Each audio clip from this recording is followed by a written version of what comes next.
Selamat ketemu di channel Sentra Kompetensi. Semoga kita semua dalam lindungan Yang Maha Kuasa. Bapak dan Ibu, kali ini kita akan membahas tentang bagaimana memberikan umpan balik pada pembelajaran dalam kurikulum Merdeka. Sama halnya dengan refleksi, umpan balik ini juga sangat penting untuk memenuhi pelayanan kebutuhan peserta didik. Mari kita ikuti paparan video berikut untuk menjelaskan tentang bagaimana umpan balik itu kita lakukan dan bagaimana caranya melaksanakan umpan balik tersebut. Dan juga video ini akan memaparkan 10 prinsip pemberian umpan balik yang efektif dari Nicole D. tahun 2010. Pertama kita pahami dulu pengertian umpan balik. Umpan balik itu merupakan kumpulan informasi mengenai bagaimana seseorang melakukan suatu kegiatan.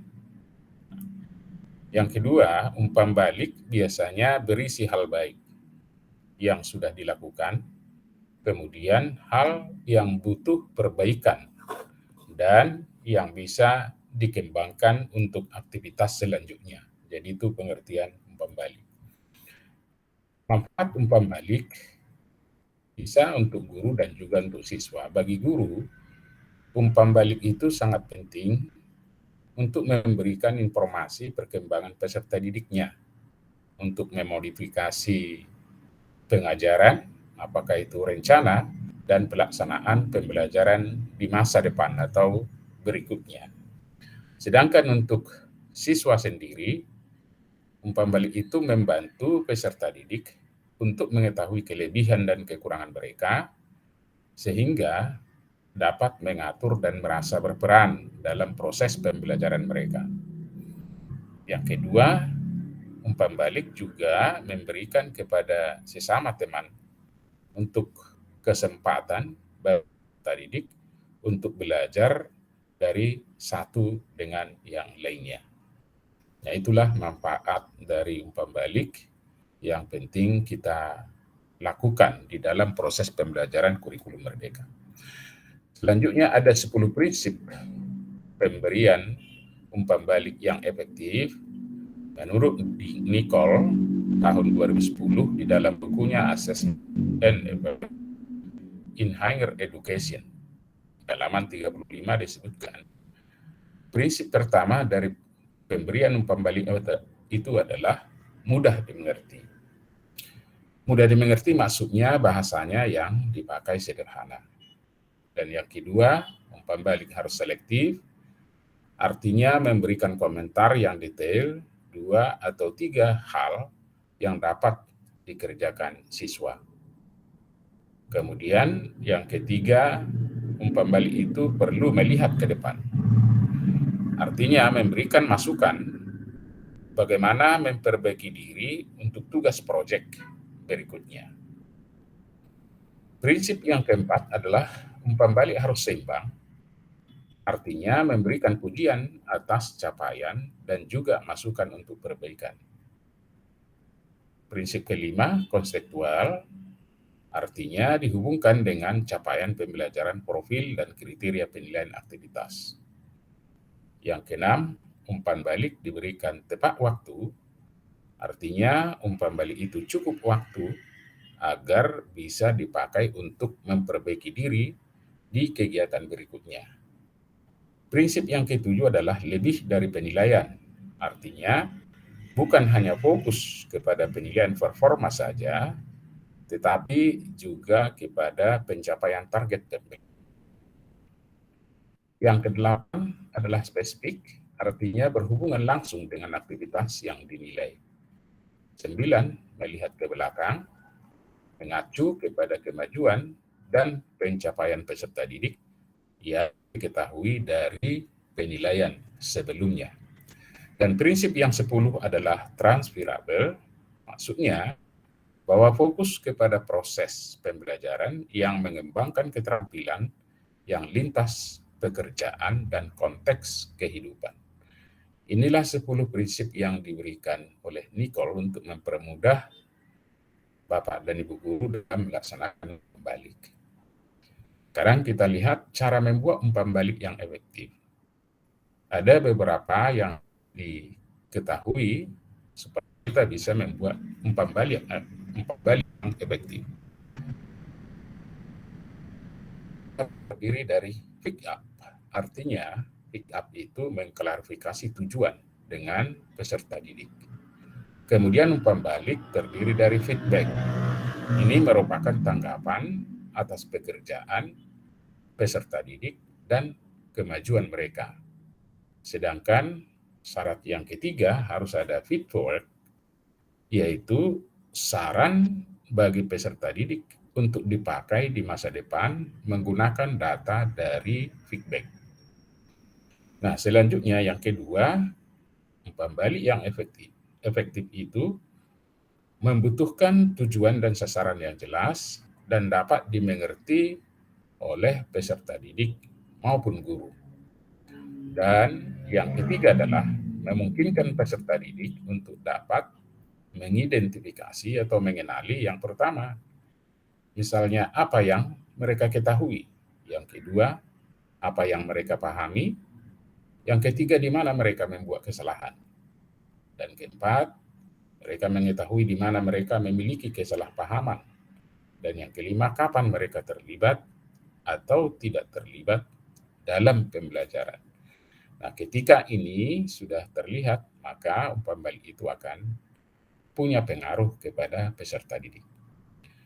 Selanjutnya, strategi membuat umpan balik yang efektif itu ada, kita lihat umpan balik dari guru.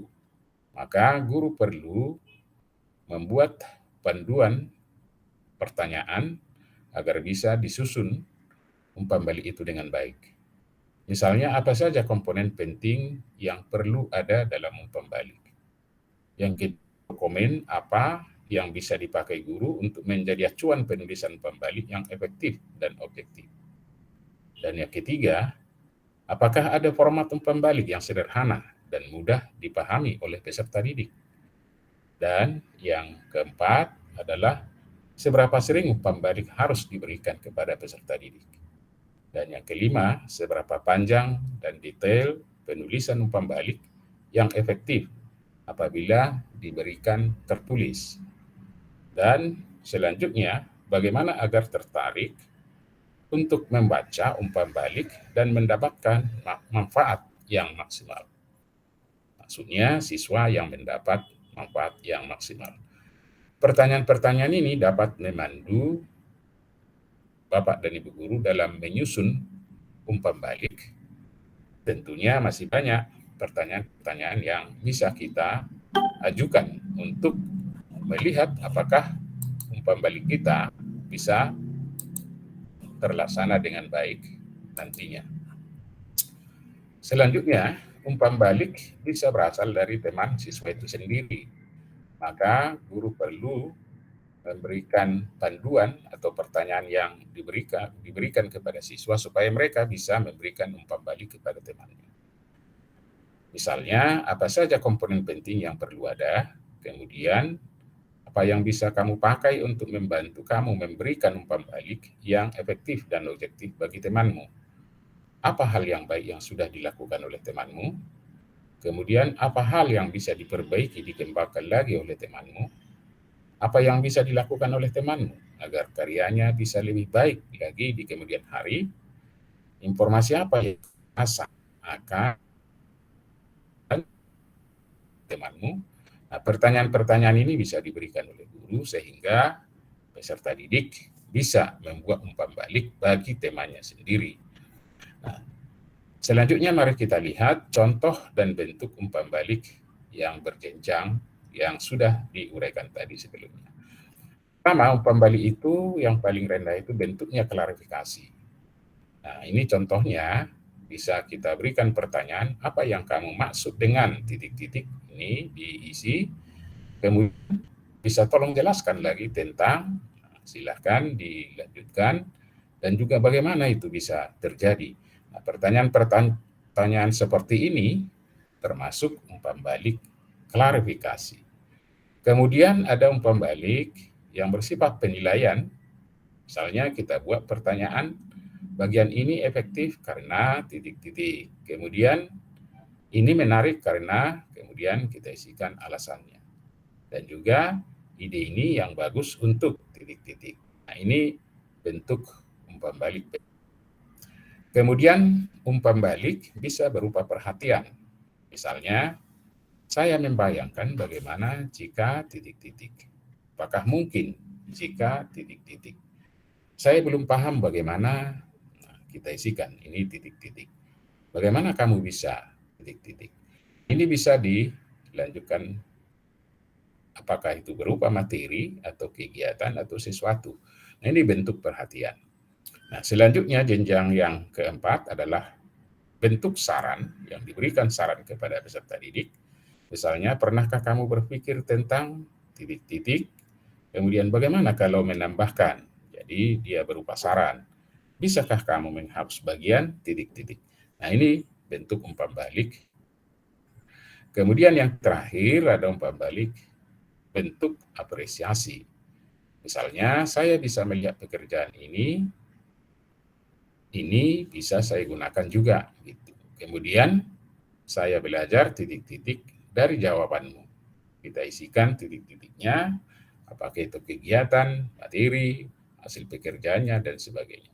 Idemu mengingatkan saya pada titik-titik. Ini apresiasi. Jadi, anak-anak kita akan memperoleh penghargaan dan akan semakin termotivasi dalam mengikuti pembelajaran. Nah, Bapak dan Ibu, umpan balik juga dapat bersumber sebenarnya dari peserta didik ini dengan pertimbangan bahwa siswa peserta didik kita memiliki pandangan yang berharga dalam melihat apa yang terjadi di kelas dan bagaimana kelas dikelola oleh seorang guru. Jadi bisa dari mereka umpan balik. Kemudian pertimbangan kedua bahwa siswa dianggap sebagai partisipan memiliki pandangan yang rinci terkait berbagai langkah yang dilakukan guru dalam pembelajaran. Nah, umpan balik yang diberikan ini atau dari siswa bisa umpan balik berupa langsung dan umpan balik tidak langsung. Langsung adalah umpan balik yang disampaikan siswa secara langsung kepada guru. Jadi bentuknya dapat berupa penyampaian umpan balik dengan menggunakan sarana atau kebahasaan yang verbal secara lisan. Ini langsung kepada, sedangkan umpan balik tidak langsung ini disampaikan oleh siswa melalui tanggapan mereka yang menggunakan media yang dipersiapkan oleh guru.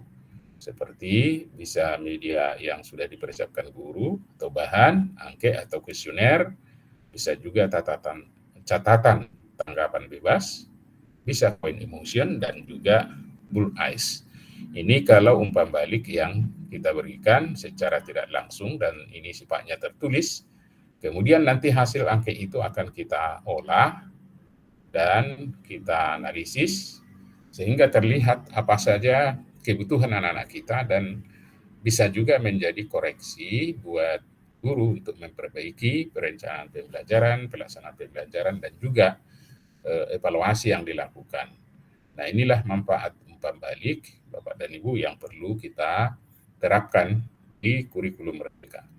Demikian pembahasan kita kali ini tentang umpan balik, dan terima kasih. Semoga Bapak Ibu semangat dan terus termotivasi untuk melaksanakan kurikulum Merdeka. Terima kasih.